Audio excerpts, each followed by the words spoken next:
I'm Gary, and this is Coasting with Culture, which is all about combining theme park visits and ride and roller coasters with various cultural experiences around the world. Previously, the Buzz Bars Coaster Club kicked off Stumble on My Mind with the group's first ever bus ride to multiple stops, including to the likes of Sweetwater Brewery and the North Georgia State Fair. Next, it's time for the main event of the weekend, as the crew heads to Six Flags Over Georgia to enjoy one of the original parks of the chain with its thrilling coasters and unique dark ride. We're hungry, dude. Gary, Come wake on. up. Gary, let's go. We're hungry. What the fuck? Some biscuits. To kick the day off, many of us made our way over to a highly recommended restaurant, 1911 Biscuits and Burgers, a place with a laid-back feel that made some excellent food, including Southern comfort. A dish with biscuits covered in a piece of fried chicken, sausage gravy, and eggs. If you're looking for a meal that will fill you up that's also delicious, this covers both boxes. After filling up, it was time for the primary park of the Stumble, Six Flags Over Georgia. I was really looking forward to this park, as it's been a few years since I last made it out here. And while they haven't added many coasters since then, the two they did add were fairly intriguing rides. One of them would be the first coaster of the day for many of us, in their custom Gerstlauer Eurofighter Daredevil Dive, which offered the narrower style of car, like Lynette back at Farup Summerland, but this had the benefit of using the lap bar style restraint, making a more comfortable ride. I also like that they went with a custom layout rather than the set models that have been built at other parks.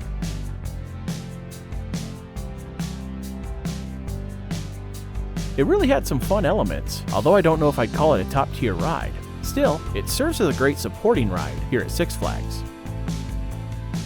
We then made our way to the Gotham City area of the park for a lap on the classic Schwarzkopf coaster, Mindbender, or Riddler Mindbender as it's now known.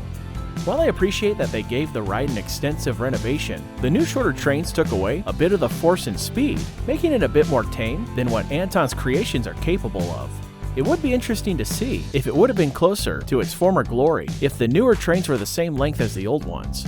One ride that certainly hadn't lost its mojo was their version of Batman the Ride, the commonly cloned B&M inverted coaster, which is well known for its positive G's. While we rode it on a warm day, it'd be interesting to see how much more intense it would be on a midsummer day in that Georgia heat, as this thing was flying and causing some real foot tingling. After a few laps on the ride of the Caped Crusader and a spin on Zamperla's take of an Enterprise, we had our first group takeover with a lap on the B&M hypercoaster Goliath. Zombie! Zombie! Zombie! Hey! Hey!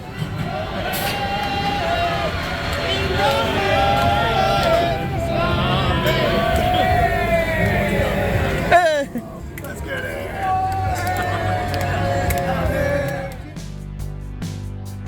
This is one that I really enjoyed back in 2008, and this time was no different, as it had some wonderful floating airtime moments throughout the course, as well as a few more intense hills toward the end, definitely on the higher end of this model's ranking list.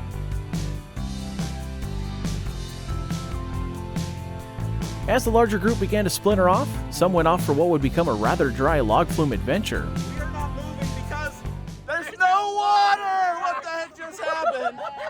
We are not moving. We're going in here. Hey, we're stuck with our buddies up here.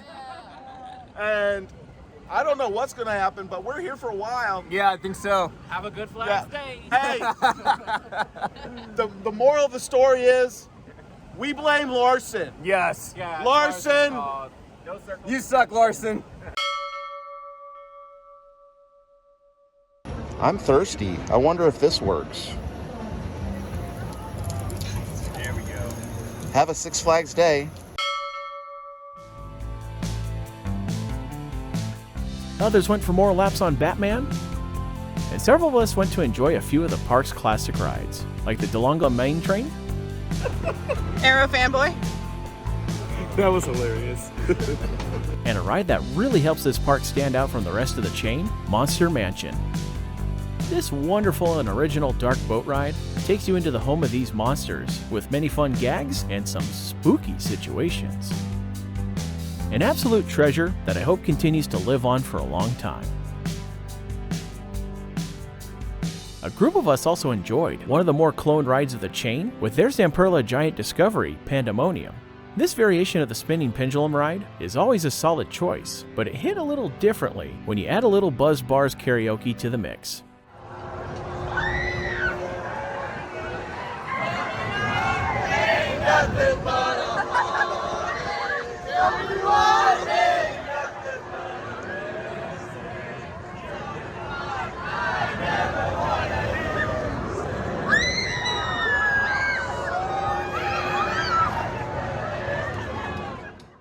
Many may expect Blue Hawk to be a contender for least favorite ride of the day, but I took a pass on it since I already had it.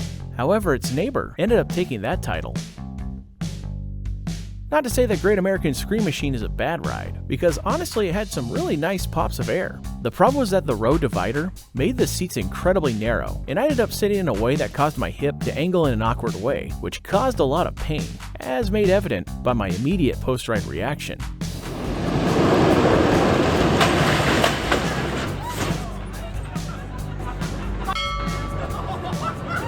Fortunately though, the discomfort was only temporary.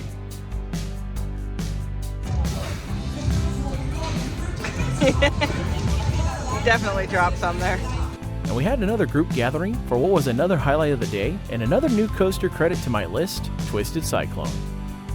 Waiting for the ride led to yet another rendition of that unofficial theme song for Buzz Bars.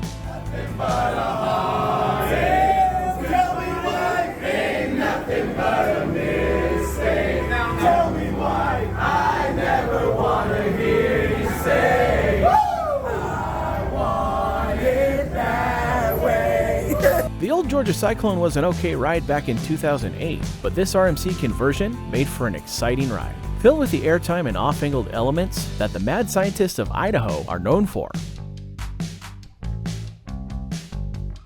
If I were to work out a ranking for RMC coasters, I'd have this one located somewhere near the upper half, although I've yet to meet an RMC coaster that I didn't like.